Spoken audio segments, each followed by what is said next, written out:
बाबांनी जे कार्य हसताय स्मित हास्य, पण घरच्यांना दुःख आहे. कारण आपला रुपया पडला तर आपल्याला दुःख आहे, बरोबर की नाही. समोरच्याचे लाखो पडो ना, आम्हाला काय घेणं देणं आहे, कारण त्याच्यानी आमच्यासाठी त्या लोकांनी केलंय काय. परंतु ज्या व्यक्तीनं, ज्या जीवात्म्यानं आमच्यासाठी खस्ता केलाय, खाल्ल्या, आम्हाला लहानाचं मोठं केलं, आमच्यासाठी झगडलं, त्या बाबाला विसरून जा. म्हणून कुटुंबियांना जितके आभार द्यावे तितके कमी. कारण ज्याला बाप कळाला, आई कळाली, त्याच्या जीवनामध्ये दुःख कधी येत नाही. आई वडिलांची सेवा आहे. आणि आई वडील, आता वहिनीने सांगितलं की सासऱ्याने आम्हाला कधीही अडवलं नाही, आणि प्रल्हादाने बापाला अडवलं. बाप म्हणतो देवाचं नाव घेऊ नको. प्रल्हादाने काय केला?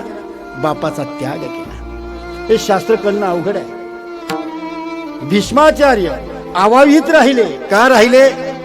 तर मत्स्यगंधा माझ्या बाबा बरोबर लग्न करतो. आता मुलांना जर कळालं बापा लग्न करतो तर मुलंच अगोदर दांडून घेतात. का? तर लग्न केल्यानंतर आणखी हिश्श्यामध्ये वाटे.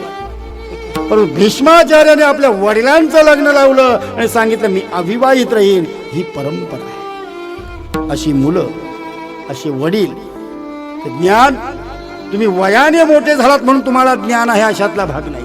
काही म्हणतात की आमचे केस पांढरे झाले. अरे नुसते केस पांढरे होऊन उपयोग काय?